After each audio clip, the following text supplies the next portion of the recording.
Om.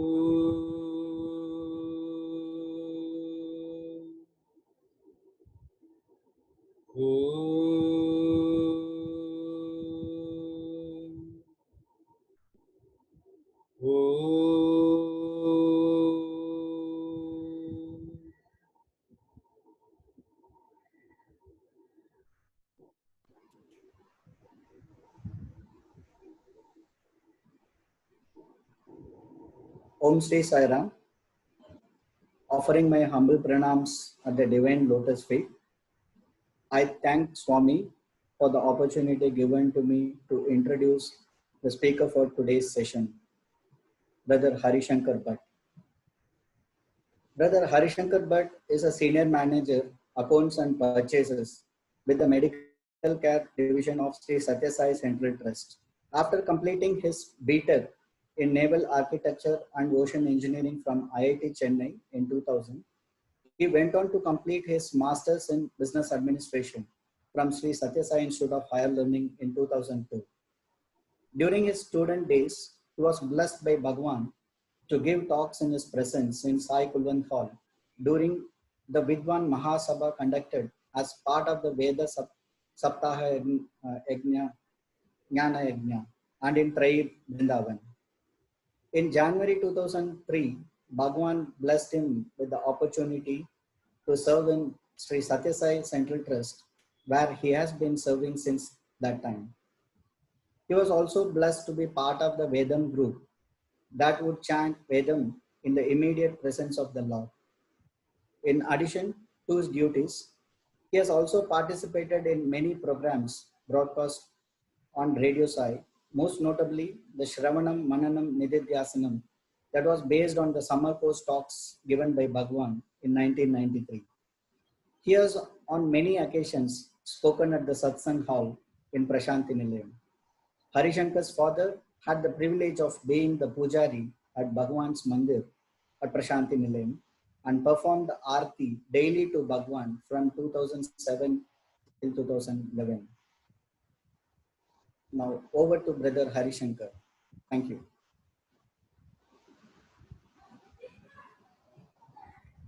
Sai Ram, and thank you, Nataraj, for the introduction.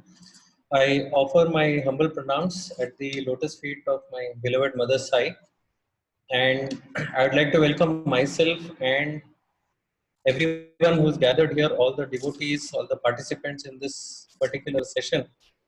And we owe a lot to our brothers here, Jay Shankar, Siddharth Bhatt, and the team who have organized this, because at a time when there is so much social distancing happening, they are making sure that there is no spiritual distancing happening. And by Bhagwan's will, many of us, we are in jobs where there is a lot of, it is very hectic life that many of us lead, a very fast-paced life. And at such a time, it is as if on the entire world, Bhagwan has enforced Vanaprastha. And that is a time when we all take a step back, we reduce the pace of our life, and we start contemplating as to what is the purpose. Like, why are we on this planet? Why have we taken birth? And what is the purpose that we should achieve, especially as Swami's devotees? And so it's very great that we are having sessions of this type, the Parayanam sessions. And when this topic was chosen, Love My Uncertainty, later when I started thinking about it, I realized that unlike other topics, this is one topic where almost everybody has a PhD in it. Like if we take something like faith, for example, there may be something we say we don't know. There is something we have to learn about faith. But when it comes to Bhagwan's uncertainty, there is almost everybody here is an expert on it. Everybody has had some experience of uncertainty.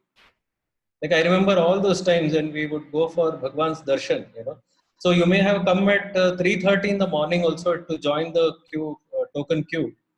But you are never assured. You could be the last person after the tokens are taken to enter into Kulwant Hall for darshan. And then you are seated in the front line, right? You might have picked the first token, you're standing in the front line. And then what happens? Like there is complete uncertainty. First of all, Swami, whether he will come to the place where you are sitting. And then if he comes over there, the letter which you have in hand, will you be able to give it?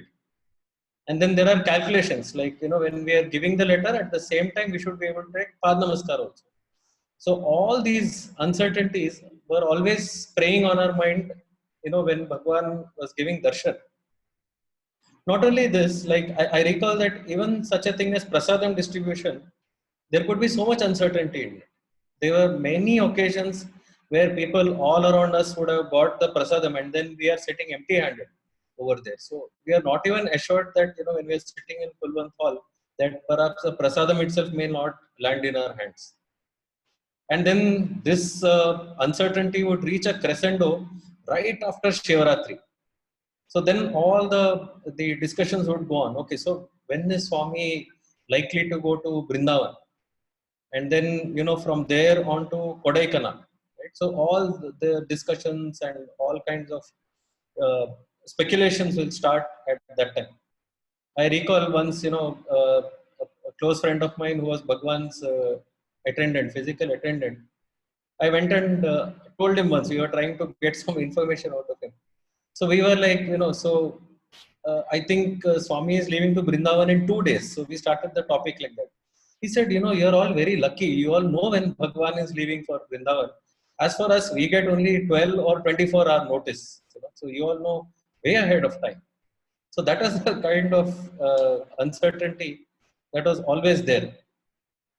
And this is the unpredictability, with supposing people around us, say our relatives or our close friends, there comes a time when we know, right, what they are. Like if they start a sentence, we know how to complete that sentence, right? We know what they will do, most likely thing that they will do under a certain circumstance. With Bhagwan, it was never like that. In fact, once I asked a person who had this privilege of serving Bhagwan physically for more than a decade. So I asked him, so you have seen Swami at such close quarters, you have seen him in different situations, right?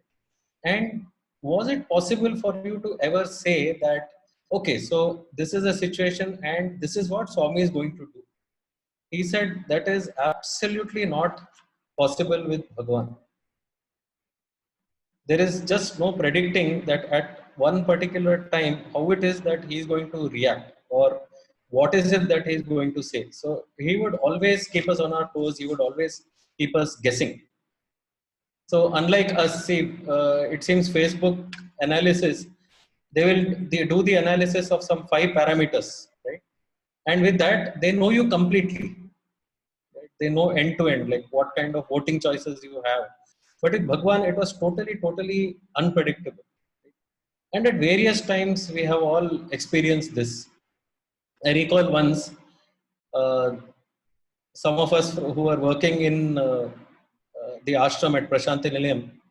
So this was during the summer time, and summertime Swami would spend it in Brindavan, and we would go once in a fortnight or sometimes once in a week. On Sunday we would go to Prashanti Nilayam, to Brindavan for Bhagwan's darshan. So one such occasion when we had gone, Swami called us for an interview. And that time Swami told me, see, like, why don't you call your parents to Brindavan? I've not seen them in a long time. Let me talk to them.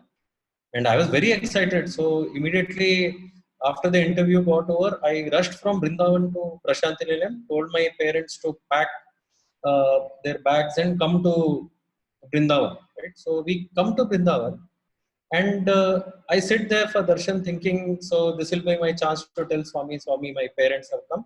And, we are here as you had directed us to come.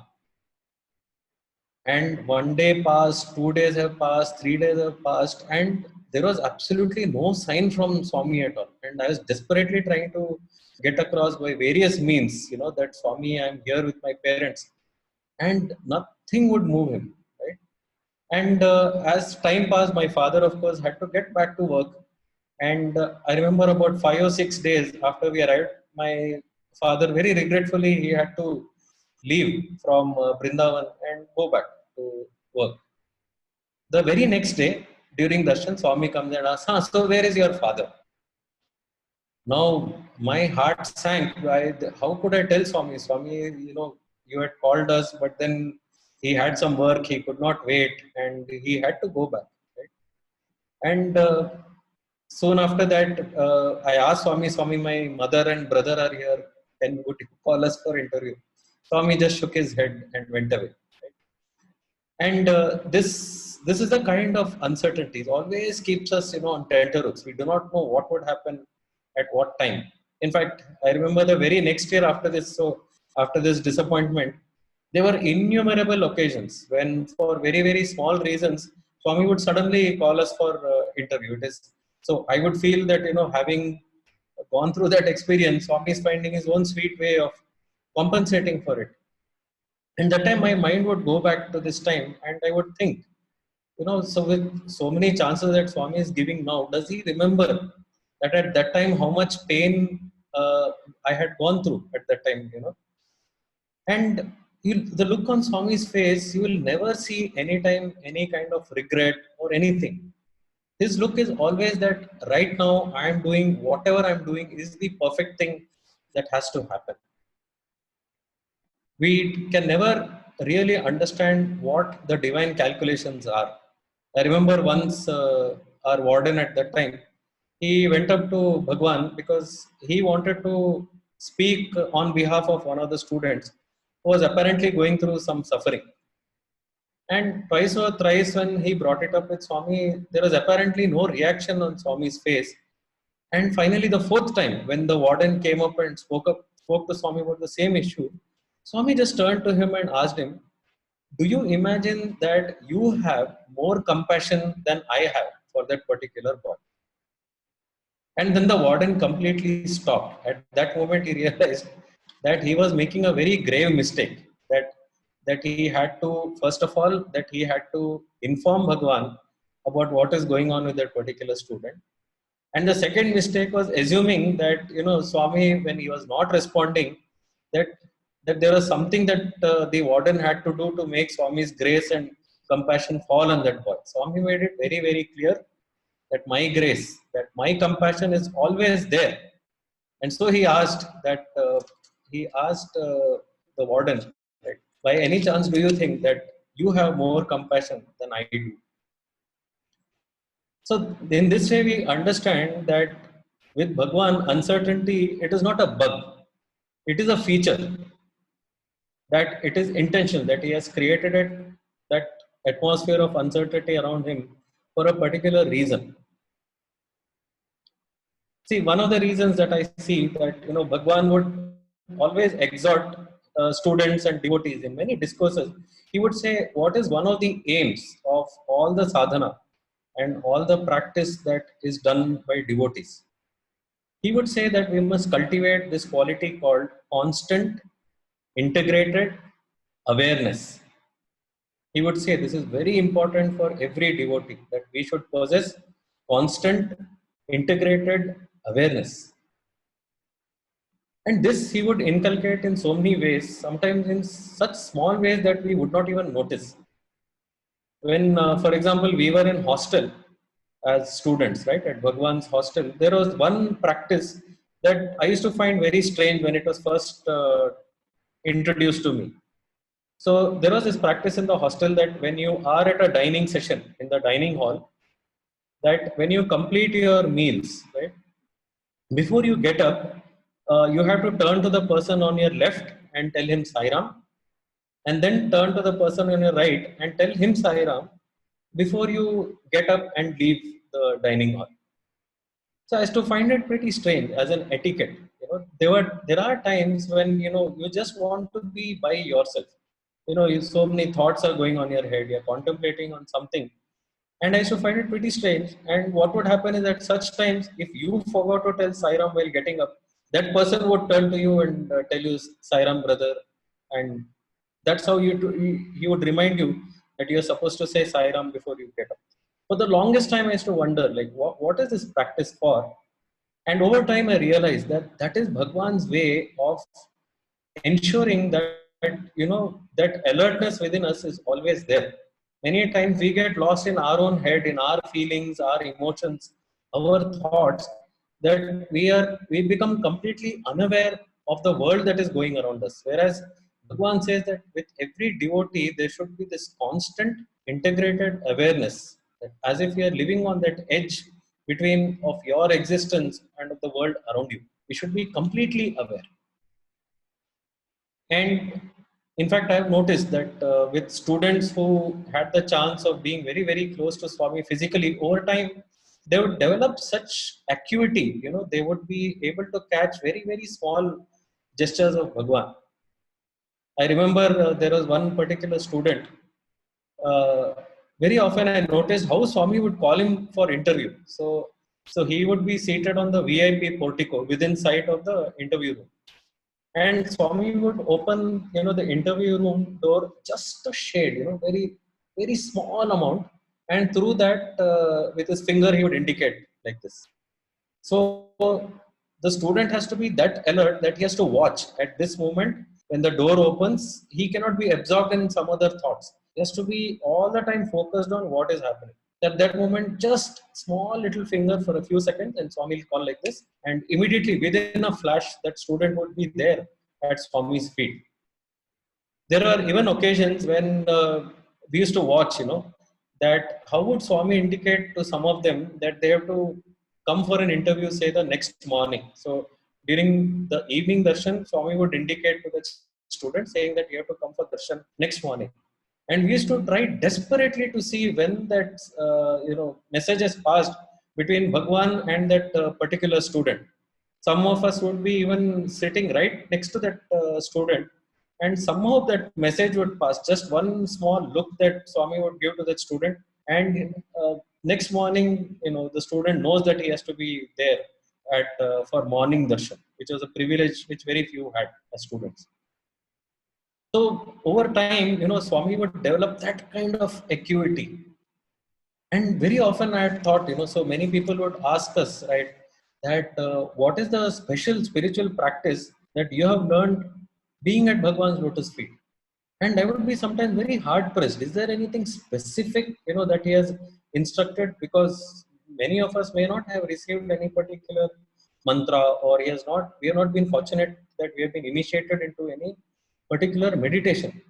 Just to keep wondering, sitting in darshan, what is it that any special sadhana that Swami wants us to do as a practice? And as I was thinking about it, once it struck me that when I was watching during darshan, so Swami would be seated in Kulwant Hall, and there were a couple of students who would have this privilege of serving Bhagwan directly. So we used to call it the mandir duty. So they would sit next to Bhagwan, and supposing Bhagwan wanted water, so they would immediately, offer water to Bhagwan. Or sometimes handkerchief, or sometimes it would be that some particular person has to be called, or somebody's letter has to be collected and handed over to Bhagwan.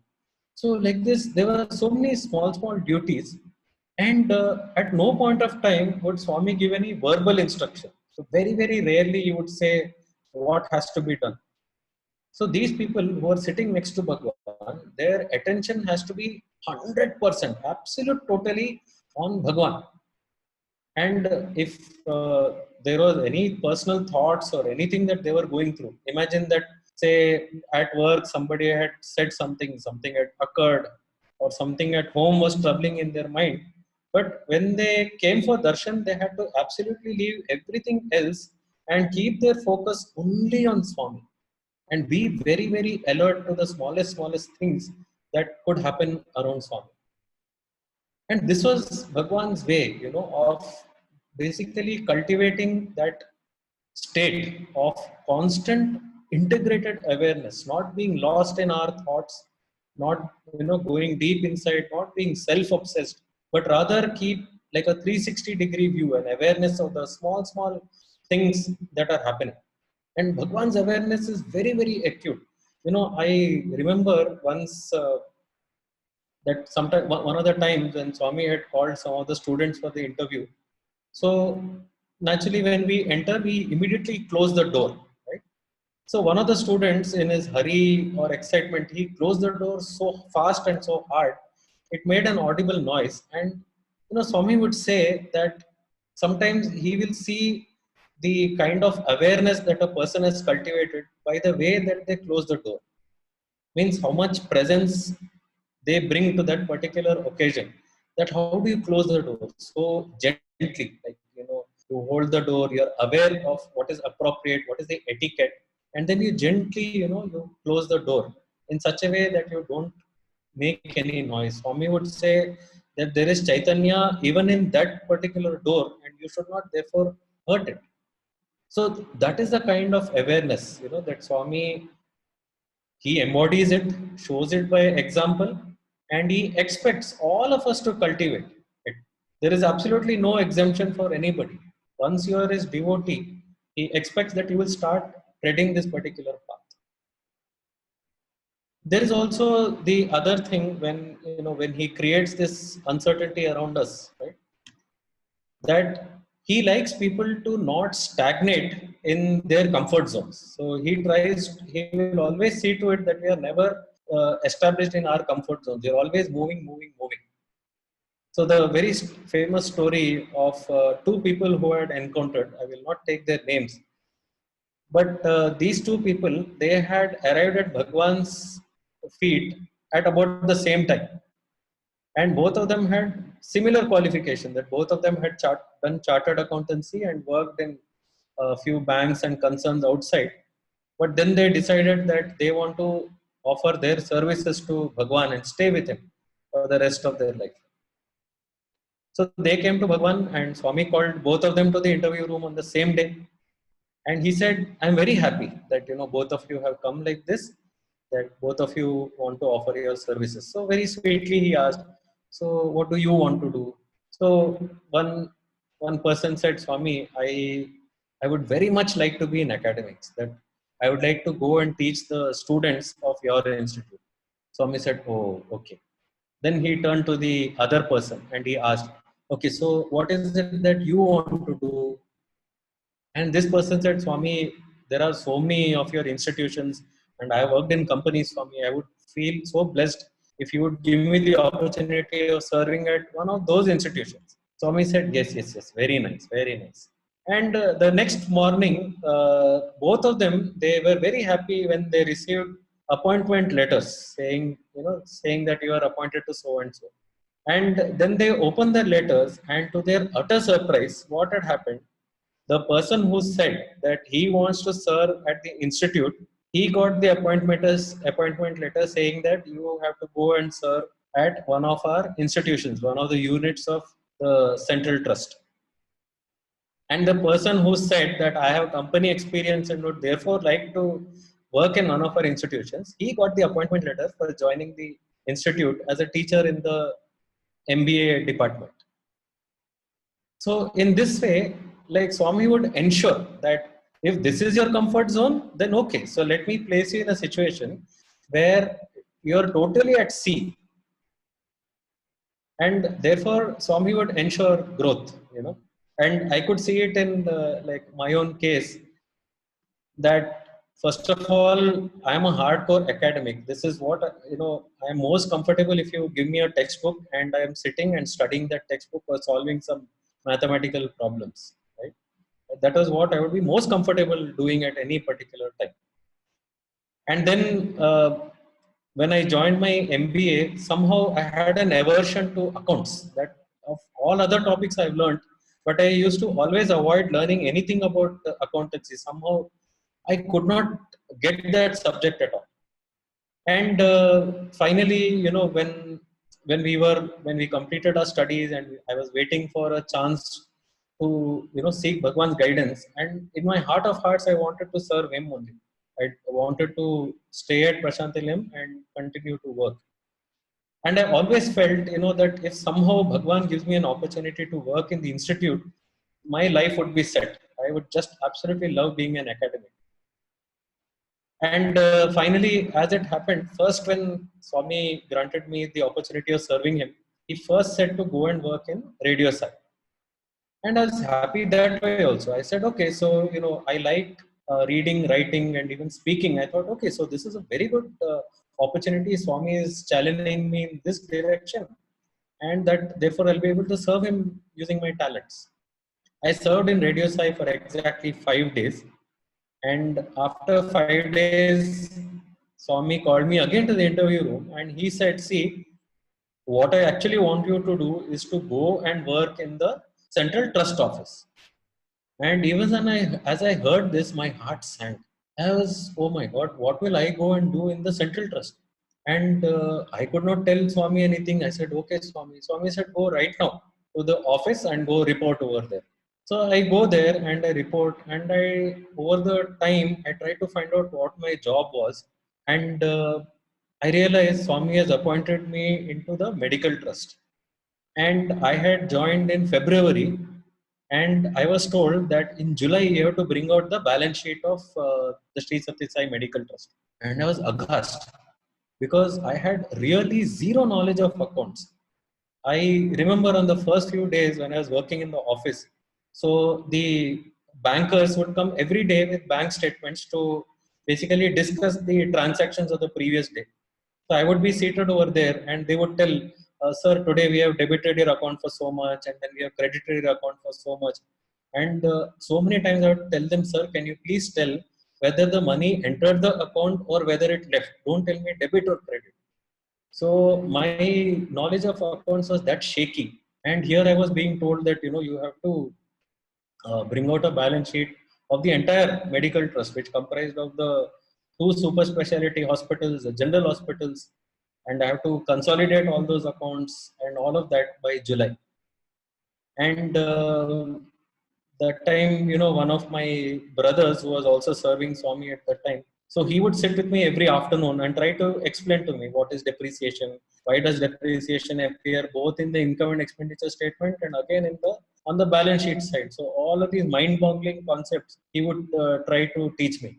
So one day Swami asked him, so that new boy who has joined, how is he coping?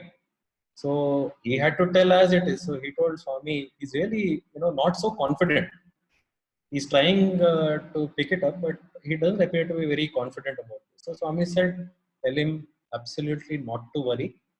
That as he learns, as he keeps doing the job, whatever he needs to know will automatically start coming to him.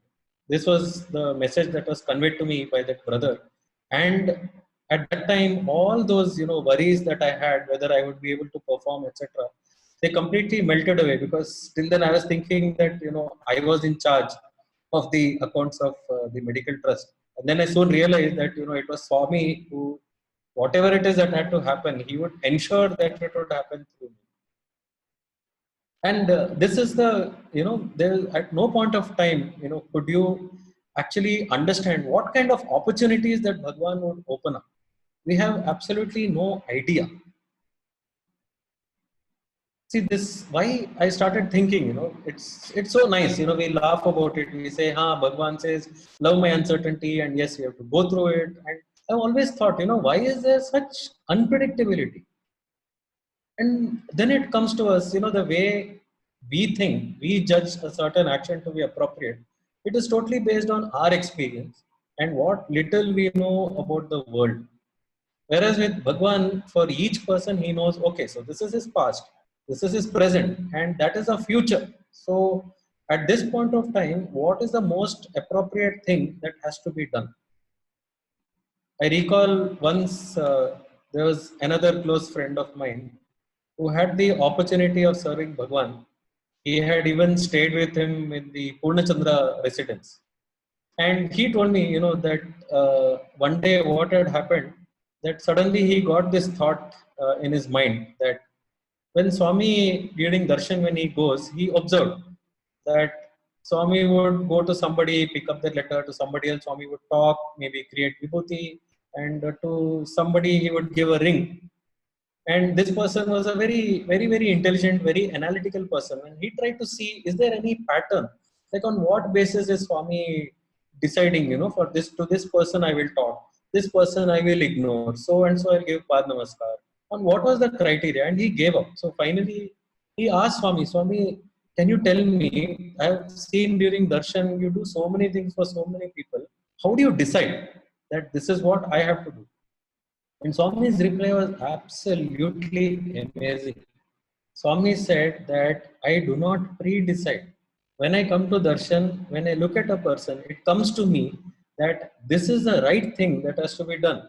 If a ring has to be materialized or a chain has to be materialized, at that moment I materialize the ring or the chain and I give it to that person. And then my and then I walk away. This is something that is mind-boggling. We will not understand till we realize that what is Bhagwan but nothing but pure consciousness. At any particular time, Bhagwan as pure consciousness is just responding to the universe in the most appropriate manner. And we judge saying that, oh, so Swami loves that person more. Maybe he loves me less. He talks to him because he matters more to Swami. We don't matter so much. But Bhagwan, whenever he said that I love each person equally, he was telling the absolute truth. He saw each person equally, but at that particular moment, whatever was most needed, whatever most appropriate for that person, he would do exactly that.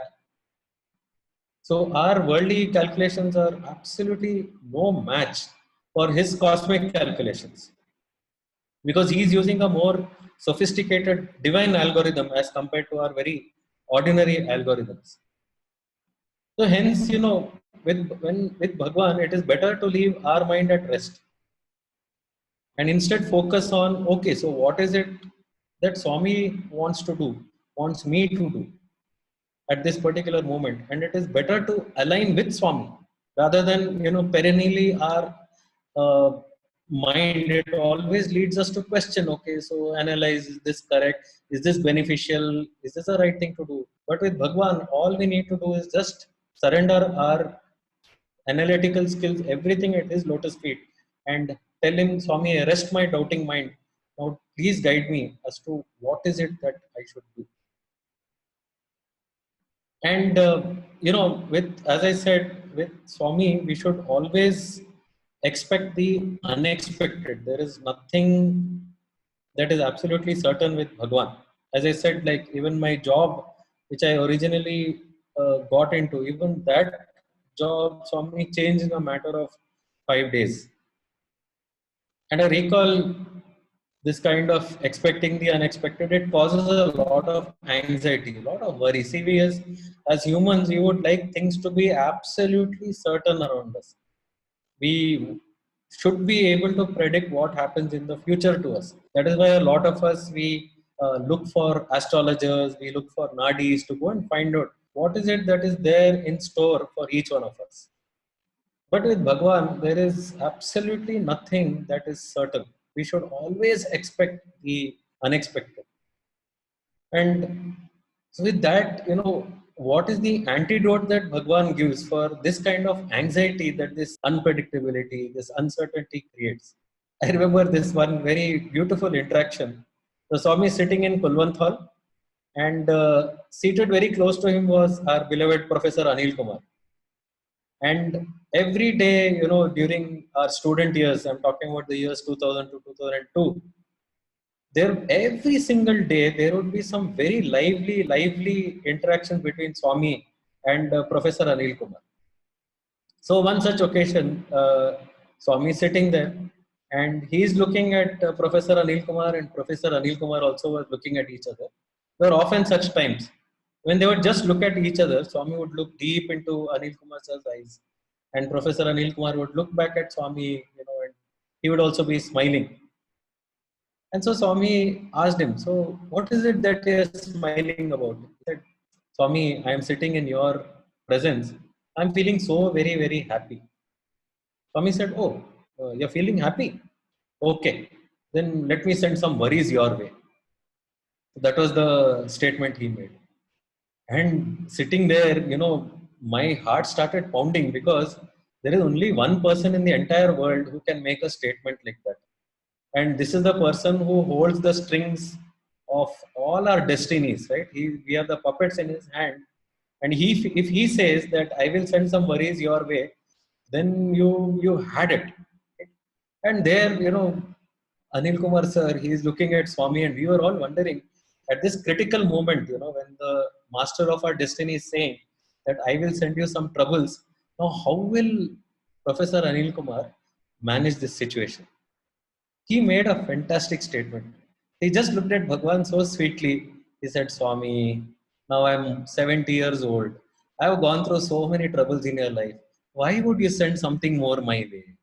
So it was such a beautiful way, he smiled and very sweetly he told Swami. But that in that moment, I realized that that is precisely the antidote, because you are facing at that moment the only person in the entire world who at the same time can send you the troubles, send you the worries, and at the same time he is the one who holds the antidote also. So in that small way, Professor Anil Kumar was showing us how to negotiate with Swami, how to manage your life, because there absolutely no one else who can help you at that particular moment. So this I find is the, in some ways, like that is the secret of our serenity, that if you can smilingly face that very Lord who is responsible for whatever situation that you are in, and then say that, Bhagwan, I know that you are doing this with a very, very particular purpose. And while I do not understand what that purpose is, but at least I can make the effort to tell you that this is my situation. And very often, how we used to communicate to Swami, we used to communicate via letters, and we still do. That if we are troubled with something, we immediately write a letter to Swami and we send it to Bhagwan. And we know that once that letter has gone out of our hands, that it is now Bhagwan's responsibility to take care of this situation. And I recall this one very beautiful incident. In the year 2001, it was. Yet several times Bhagwan would call some of us very, very completely out of the blue. He would call somebody and say, "Hey, give a talk." So there would be really not much preparation. Very randomly, Swami could pick somebody and say, "Now go talk." And when you talk in Kulwant Hall, it is a very frightening experience, because the moment you stand, you're looking at almost more than 10,000, 15,000 faces in front of you. And there is Bhagwan who is standing right next to you. And at that moment, you have to deliver, you have to please Bhagwan, and you have to ensure that you give a very, very coherent talk, which also tugs at people's heart. So one of my brothers, one of my MBA classmates, so he gave a talk, a very, very nice, just 2-3 minute, very small talk about what Swami taking our letters means to all of us. So he started by saying that, when Bhagwan, when you take the letters from us, it is as if you are taking our worries into your hands. That Swami, you are none other than our father and mother. Who else can we go with our complaints? Who else can we share what is going on in our minds? And that was a particular moment, for about a month, where Swami he was somehow upset with the boys, and he had not collected a letter from any of us for more than a month. And it was at this juncture that my brother, he chose to speak on the importance of Swami taking letters from what it meant to each one of us, for the devotees and for the students. As soon as his talk completed, Swami was so moved, he just got up, right? And then started walking around the entire students' block. And that day, how many ever letters were there? If the students had written 150, 160 of them have written letters, Swami ensured that he's collecting letters from everybody.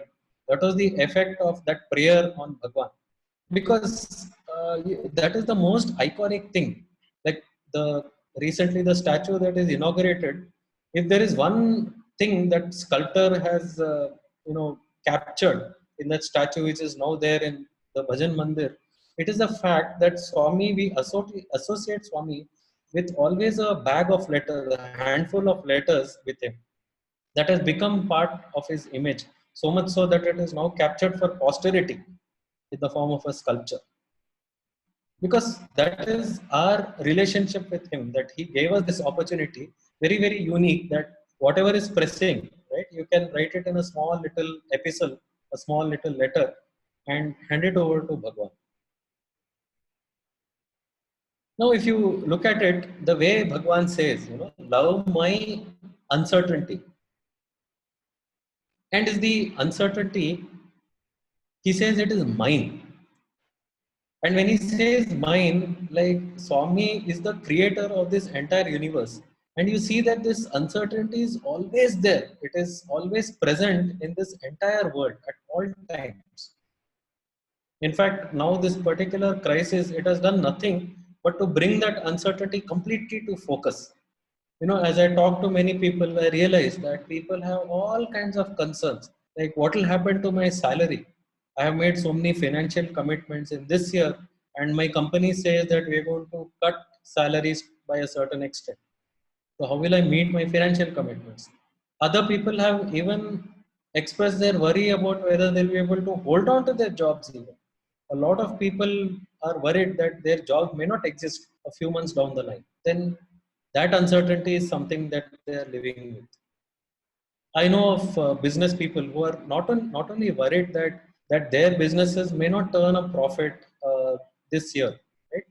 What really burns them most is that they might have to let go of a few of their employees. So many people shared that this is the agony that they're going through, that they might have to do this. Some people have already done so. And there is, of course, the overarching worry about health.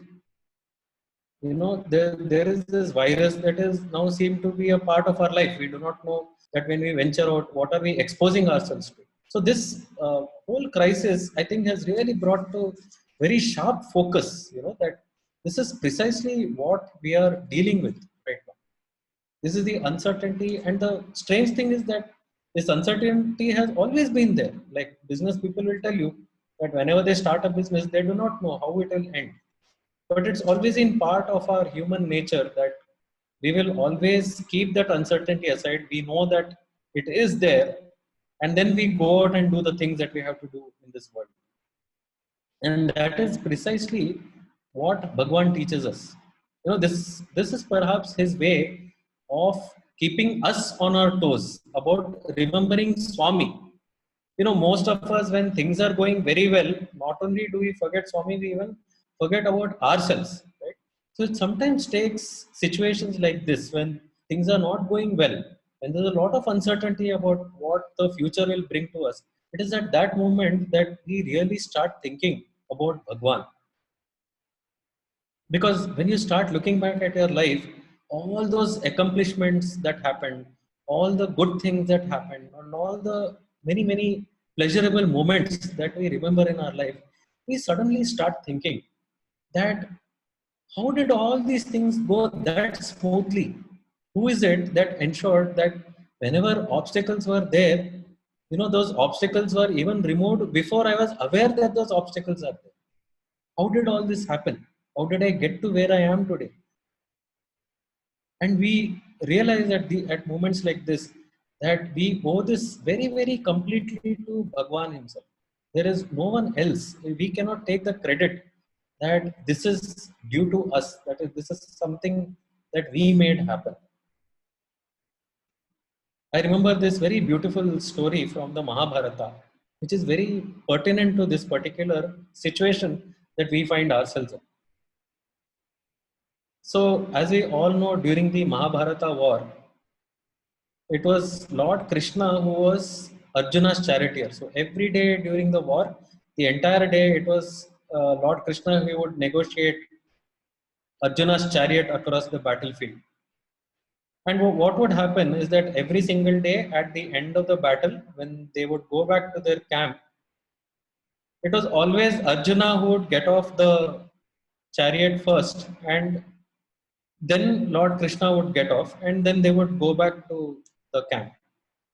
And perhaps due to the weariness of the battle every day, there was something that Arjuna, it would come to his mind a question, but he would never ask it. And finally, the end of the 18-day battle, the Mahabharata had concluded, and the Pandavas had won the battle. And at this time, that this was the final time when they were exiting the battlefield and going towards the camp. And at this time, Arjuna had no other thoughts on his mind that what is the strategy for next day's battle? Who is it that we have to target, or who is targeting me? None of these thoughts are on Arjuna's mind. So at this time, that question which had been troubling him for the last 18 days, he could finally bring it to Lord Krishna.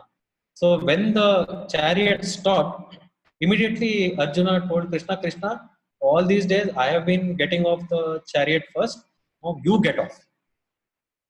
And Krishna said, no, no, no, no, no, Arjuna, you should get off first. So Arjuna said, no. So temporarily he forgot that he is speaking to the Lord himself. He said, you are my charioteer.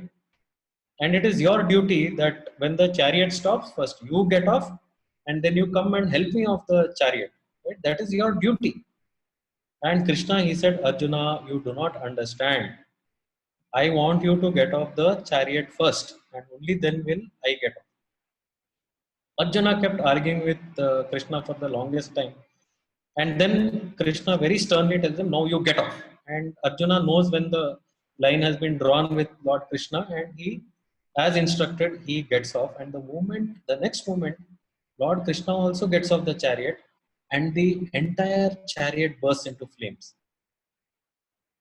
And it's completely reduced to ashes. And even as Arjuna is watching this whole scene agape, he turns to Lord Krishna and he asks him, Krishna, what just happened now? What happened to this chariot?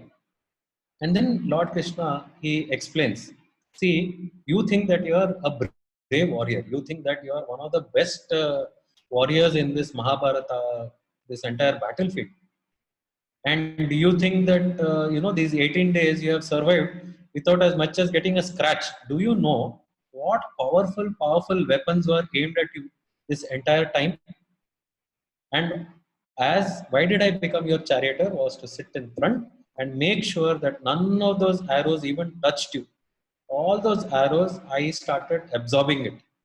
And what you just saw was the combined energy of all those arrows getting released onto this chariot. And that is why you saw the chariot suddenly bursting into flames. And this is an experience which was not meant just for Arjuna to happen. It was meant for all of us to experience, for us to understand that this is precisely what is happening with each one of us. That this is the uncertainty in the world. And if you have Bhagwan as your charioteer, it is Bhagwan who will take care of all the obstacles and everything that comes our way. He ensures that our life goes smoothly, so that whatever purpose we are born for, we are able to accomplish this. But sometimes in our ignorance, we tend to forget. We tend to forget and we think that, hey, that we are the people who are driving the chariots of our lives, that we are accomplishing the wins on our battlefield. So it is very important to recall that it is first of all, we should make that earnest prayer every single day that Bhagwan, I want you to be the charioteer of my life. And the second prayer is that Bhagwan, give me the wisdom to understand that I am beholden to you. That every single moment it is you who is leading my life. That I should never forget that you are not just my charioteer, you are my savior, you are my friend, you are my own brother, mother, father, everything that a person can be. So in this particular scene, in this particular scenario that we live in, right? So Bhagwan has taught us many, many important lessons that it is important to recall at occasions like this, because they have a very powerful message. They enable us to deal with these kind of situations that come from time to time in a very powerful way. One of Swami's teachings, I remember, very often in discourses, he would say, all of you come to me saying that, I'm having this worry, that worry, I'm anxious about this, I'm anxious about that. Swami would say, I often ask people, so tell me, what is the shape of worry? He would say, tell me exactly what is the shape of this worry. And that is when we understand, that we start thinking, so what does Bhagwan mean when he says, what is the shape of this worry? Then we start thinking, is this worry something that is actually real? Is it something that has shape, that can be felt? Can I measure this worry with my hand? And as you start thinking about this, you realize that this is a very, very beautiful question that Swami poses. Because what actually happens is that it is not the situation as such which has us worried or which has us anxious. It is the way that we start interpreting that situation. We start, putting our own layers of meaning, our opinions, our judgments, all of that we start adding to this particular situation. And that is what is creating a lot of this worry. So Swami says that, keep this worry aside. So we feel so happy about our opinions and our judgments, right? We always have, constantly we keep having our judgment about a particular situation. Is this good? Is this bad? Right? Is it beneficial to me, or is it something that is to my detriment? Right? Constantly we are judging whatever happens, snap, snap, snap. At that moment, we're constantly making these kind of judgments, and we have our opinions about these things. Right? But the interesting thing which Swami points out is, what does the universe think about your opinion? In fact, a person very, very famously, he said that the most terrifying thing about this universe is not that it is hostile. He says the most terrifying thing about this universe is not that it is hostile, but the fact that it is indifferent. It doesn't care two hoots about what you think about what is happening. The universe continues doing whatever it does. We have our opinions, we have our judgments, we have our complaints about it, but the universe doesn't worry two hoots. It is completely, coldly indifferent to what we think about it. So somebody said, okay, so you have opinions about what is happening around you.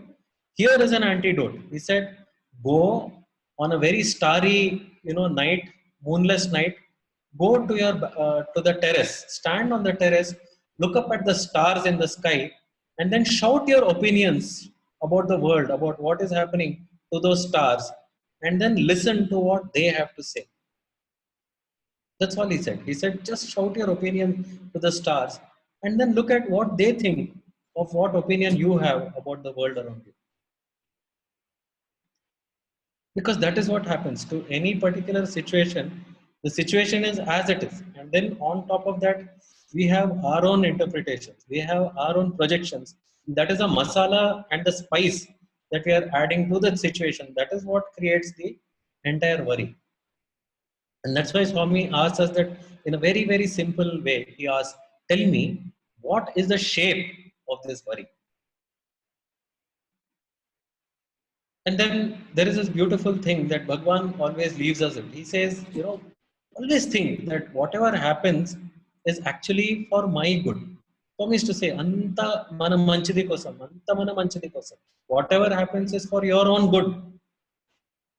In fact, there is this very beautiful story somebody told me. So he said that once there was this farmer, and he owned one horse. And one day, what happened is, it seemed the horse, he had left the stable door open, and the horse suddenly it runs away. So he wakes up in the morning, he finds his stable empty. The one beloved horse of his has left. It is not there. So then all his neighbors, they come to him and say, "Oh, we are so sorry. This happened. It's such bad luck." He says, "Okay, we'll see. We'll see." That was his only reply. "We'll see." And then what happened is, after 2 days, this horse of his which had gone out, what happened was it mingled with some other horses, and then it brought back those horses also. So after 3 days, what had happened? Instead of being the owner of one horse, he was suddenly the owner of 5 horses. And all the neighbors, they came, "Oh, you know what, fantastic, good luck. Oh, this is really great fortune." And he'll say, we'll see, we'll see. And of course, those horses that came, they were all wild. And then his young son, he decided that I will start taming these horses. So one day, as he got onto one of these horses, he was trying to tame that horse, and that horse, it bucked. So at that moment, he got thrown off from the horse, and he falls to the ground, and he fractures his leg. And all the villagers, they come, they say, "Oh, we are so sorry this happened. What a misfortune." And he says, "No, we'll see, we'll see." Then after a few days, what happens is, the kingdom, it gets into a war with the neighboring kingdom. And suddenly the king, he says that, "I want all the young people, all the fit people, I want them all to join the army." And so, to the fright and the nervousness of all the people in the village, they had to see their young folk, all of them leave the army, leave to join the army. and they never knew whether they'll be able to see them again. And at that time, when the soldiers came checking to see if this farmer's son, whether he could join the army, they saw, oh, he's got a fractured leg. He cannot join the army. He's unfit. He's disabled. So let him be here. And they went away. And so the neighbors, they came to this farmer and they said, oh, you are really so lucky. And the farmer still said, we'll see, we'll see. And this is the state, constant, that equanimity. So Swami says of all the achievements of a devotee, of a sadhaka, this is what he prizes the most. This state of equanimity, neither praise nor blame, neither victory nor defeat, neither profit nor loss. That farmer just kept saying everything that happened. In his mind, he knew whatever was happening was for the good. So he kept saying, we'll see, we'll see, we'll see.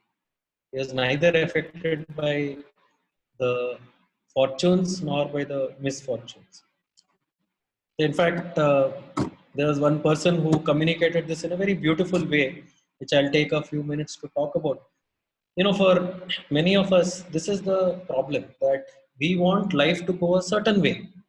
And then life comes and presents us with its version of how events must go. As is very often said, that man proposes and God disposes. And as Bhagwan's devotees, we know this saying very, very well. We have experienced it with his uncertainty all the time. The only thing for us is, how do we live with this uncertainty? That the anxiety, it's there, it is very natural. But how do we live with it? Because Bhagwan is always going to do this. He's always going to show us something new, something unpredictable, something fresh that we may have never thought of. So one person, very nicely, he said, see, think about this. Many of us may have done river rafting, or at least watched how river rafting happens. One of the interesting things that they do in some of these rapid waters is that sometimes they overturn the boat intentionally, and they'll have the people fall into the water and go along with the stream. So this is maybe for the pros, not amateurs, right? So they will dip them into the water and then have them flow along with the water. Now what happens occasionally, there'll be some people who, instead of flowing with the water as it flows, they start panicking and they decide that, no, I've got to change the course. I have to dictate my own course, how it should go. And they fight the water. They resist the water. They do everything they can to swim against the current or sideways, etc. But they don't observe that the other people are totally relaxed. They stand there and let the water do its work. They go with the current. If the current is going a certain way, they do not resist it. In fact, they completely sit back and they enjoy as the water flows. And it flows so fast. And it flows between rocks. At the last moment, there's a rock in front of you. As you think you're going to hit the rock, the water current will go past it, and these people also escape and go with it. And what happens to those people who are fighting the current, who are fighting the waters?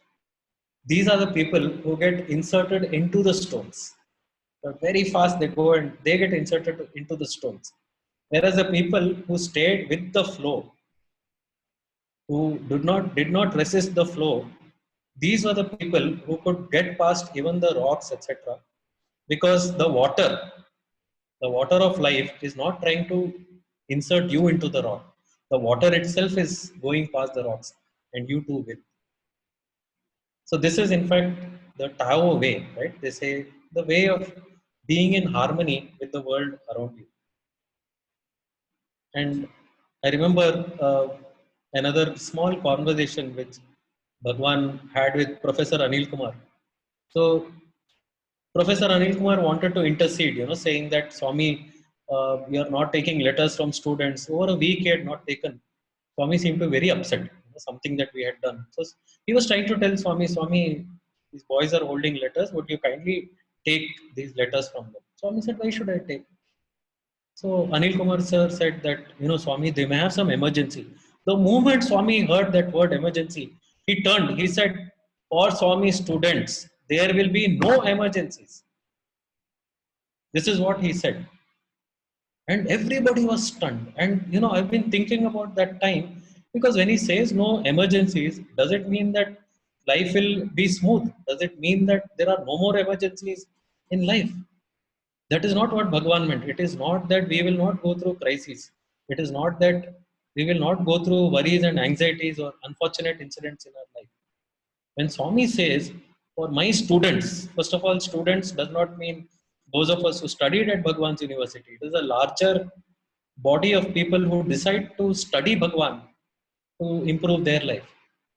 So when Bhagwan says that for my students there is no emergency, it means that whatever the situation is, we should place our complete faith, our complete trust in Bhagwan in such a way that there is no situation that worries us and which has us label that situation as an emergency.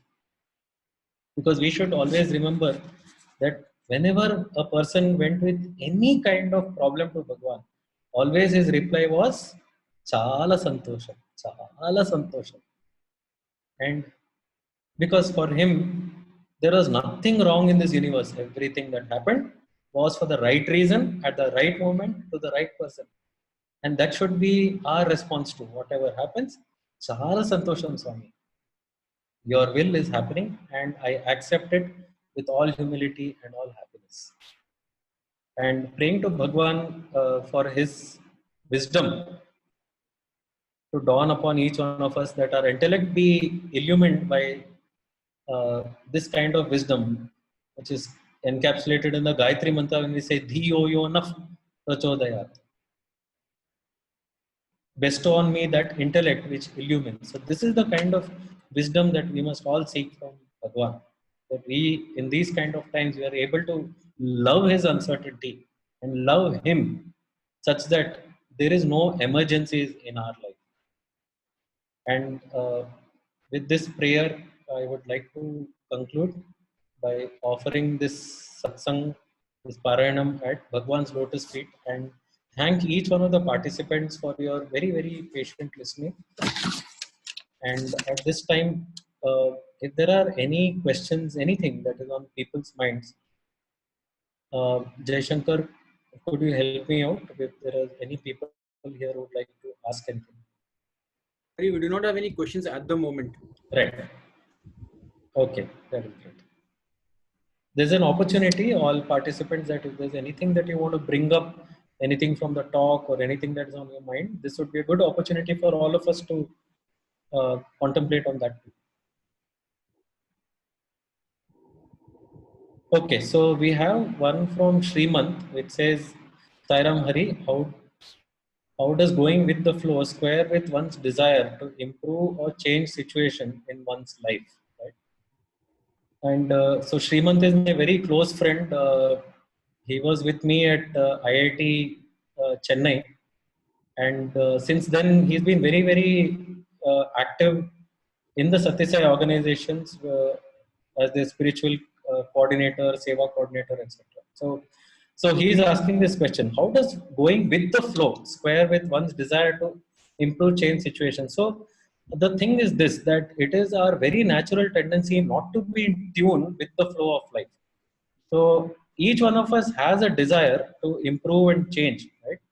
And Bhagwan often gives us that leeway. So in fact, without that, we would not be a perfect expression of a human being. That we have certain talents, and that Swami has given us our own viveka, our own discrimination. Swami does not say that we must not exercise it, or that we must not use our own intelligence.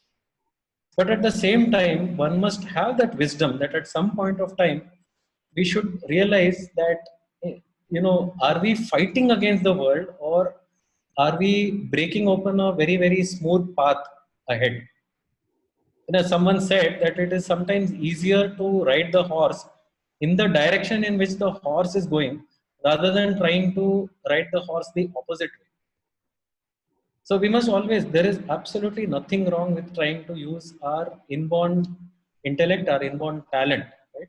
But it is always important to be tuned, as Swami said, constant integrated awareness. There is a way that Swami has his ways of sending you the message, and it is at that time that we should be ready to change course as necessary.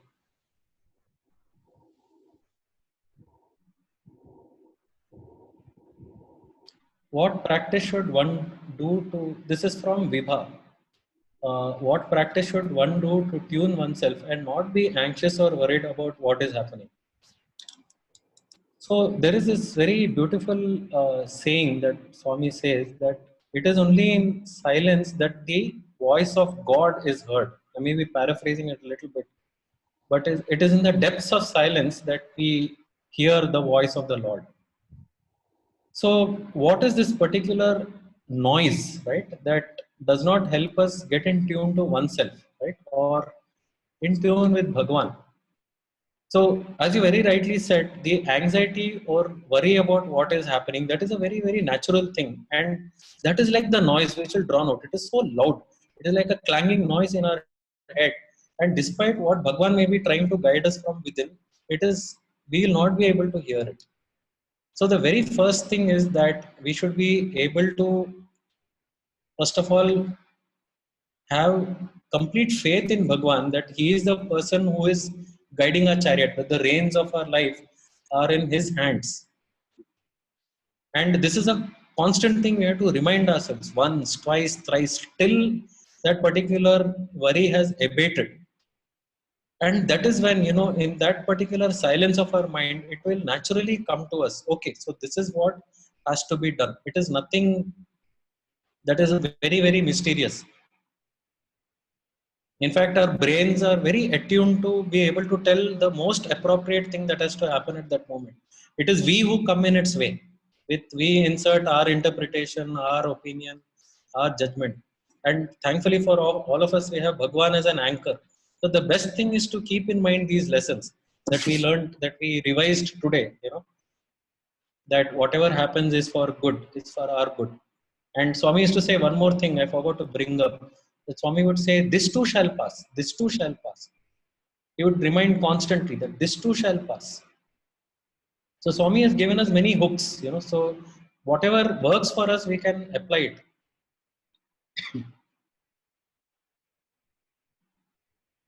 Jai Saram, even we know we have the knowledge and still can't put everything in his will. Keep requesting for my child, my SSC kids. Right. I will just, the way I understand it, Poonamji, is that you're saying that we have the knowledge, but still can't put everything in his will. And this is the common human state. There is nobody who is exempt from this. And all Bhagwan says is one word. He says, Abhyasa, Abhyasa, Abhyasa. There is no other way, ma'am. And sometimes you have rightly said, you have pointed out, take my everything. It is a declaration. We have to first, it has to come from our mouth. We may not believe it at that moment. But Bhagwan has given us this like a mantra, right? It has to come from our mouth first. Believe me, the moment we say that, at that moment, it is completely in harmony. The waves have completely abated. Going with the flow in life, is it always safe? Sometimes it may go wrong. I would actually come back with a question called, what do you mean by wrong? Who is the person who says that something is wrong? From whose point of view is something wrong? As from Bhagwan's point of view, everything that happens is perfect. It's okay. It means neither right nor wrong. It is perfect. It is only humans who sit and keep judging that there is something that is right and something that is wrong. Jai Shankar, anything else? Have I missed something? Yeah, Hari, there is a question. How to acquire or build on our constant integrated awareness? Oh yes, I saw that. I completely missed it. Yes. So one of the important things about constant integrated awareness, see, the thing is, to be true, like we are all actually, as Swami would say, that we are all God and he is also God and we are also God. The only thing is we experience barriers to that divinity. So let's keep it in mind that this is what it is, that we are actually ourselves constant integrated awareness. We are the embodiment of the divine, and that there are certain barriers that come in our way. So what are these barriers? That Swami explains that these are our innate tendencies, our vasanas. In fact, few days ago, we were all, there has been simultaneously uh, the youth of the National Leadership Program. The last several days, they have been discussing about Dhyana Vahini. And then some of these questions which you are saying, they're actually over there. How do we cultivate this constant integrated awareness? Is that when we sit for meditation, one of the things that we have to do is to start becoming aware about ourselves. What are our triggers? What are our buttons? That if somebody presses, right? So some of us get triggered by something that a person says. We may feel humiliated, we may feel angered, or some things that, I realize that if somebody tells me, Hari, you are very intelligent, that thing will light up my life. Like that day, I'll be very, very happy. Anything else that other people say, Hari, you seem to have a lot of money or you have a good physique. Of course, that is difficult at this stage for somebody to tell me. But I'm saying the other things will not affect me as much as somebody says that, hey, you're a very intelligent person, right? So we are all shaped a certain way. We have a certain personality around us, and we should use this opportunity for dhyana to get an understanding of who we have become, not who we are, not who we truly are, but who we have become. We all evolved in our own small little ways into something called a personality, and that is what happens. So this is the practice. There are so many ways that Swami indicates, right, to get out of our head. So one very good opportunity is actually to do seva. So seva, the opportunity of seva, what it does is it takes us out of our own self concern, and it starts us thinking about outside, what is happening outside in our immediate surroundings. You'll be so astonished to find out how little you know about what people around you in your own family, what are they going through. In this opportunity, these last few days, I'm sitting with my father and I'm realizing there are so many things about him which I absolutely did not know about. What he likes, what makes him happy. Nowadays he cooks like new items, kachori made out of atta, and he takes the pic of that and shares it with our family group, and he's waiting for responses about that. So like this, just if we can start cultivating awareness of just people around us, that is a very good step to begin with.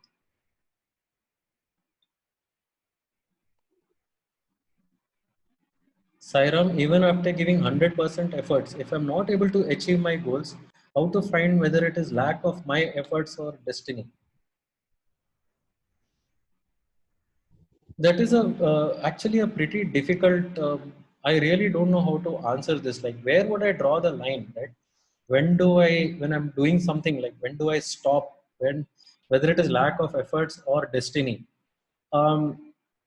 It's a very difficult. I do not think I'm qualified to answer something like that. Right? At best, we can just pray to Swami for guidance. That is the only thing I could say. That you're perhaps asking the wrong person. You might have to direct this question directly to Bhagwan himself. Whether am I doing the right thing? Is it my lack of efforts or destiny? But privately, if you ask me, I would say that Swami would always say utsaham, sahasam, dhairyam are important. That if you have taken up something, continue with that earnestness, that awareness till you have achieved it.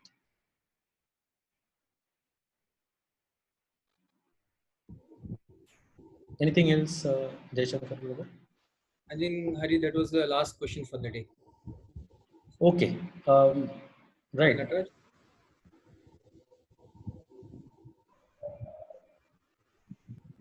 Yeah. There are many factors that impact the achievement of goals, not just efforts. Absolutely correct. One should really understand, from that story of Lord Krishna and Arjuna, that there are a lot of times that our efforts do not bear fruit. And see, we should actually leave it up to the judgment of the Lord. As Swami said, no, karmaneva adhikaraste. So we only have the right to the effort and not to the fruits of the effort. And that is only right that Bhagwan has given us. We make the efforts. The fruits, how they happen, how they fructify, is really not up to us. So the only thing that is given to us is make the effort. Yeah, thank you, Hari. That was a wonderful session. And the key takeaways, as I can understand, is that uncertainty is not a bug; it's a feature of our life. And as a devotee, we must possess the constant integrated awareness and keeping Swami always as the center focus, and understanding that Swami is will not be keeping us always in the comfort zones and keeping us moving away, and also he is the one who gives us the strength and knowledge to overcome this uncertainty. Taking everything as Swami's prasadam and maintaining equanimity, that will always make us to go through and remove all the obstacles in our life. So with the prayers, what you had mentioned, that keeping Bhagwan as the charioteer of our life, and getting the wisdom that never forget that Bhagwan is the savior of your life, is the only antidote that we have at this present moment of uncertainty. And this was a wonderful session we have, and thank you very much. Thank you for the opportunity to be part of this wonderful, wonderful satsang. Thank you all the participants for your patient listening. And I thank personally the organizers, Siddharth Bhatt, Natraj, Jai Shankar, and there were many others who are working in the background, and do convey my regards and my sincere thanks to all of you for arranging this as a great seva to all the devotees. Thank you, Sai. Thanks, Hari. We'll end with Samastaloka. Yes. समस्तलोका सुखिनो भवन्तु समस्तलोका सुखिनो भवन्तु समस्तलोका सुखिनो भवन्तु ॐ शांति शांति शांति। जय बोलो भगवान श्री सत्य साई बाबा जी की जय। We'll have our next Paranam session on the Aradhana day, that is April the 24th. The details of the speakers will be shared shortly. Sai Ram.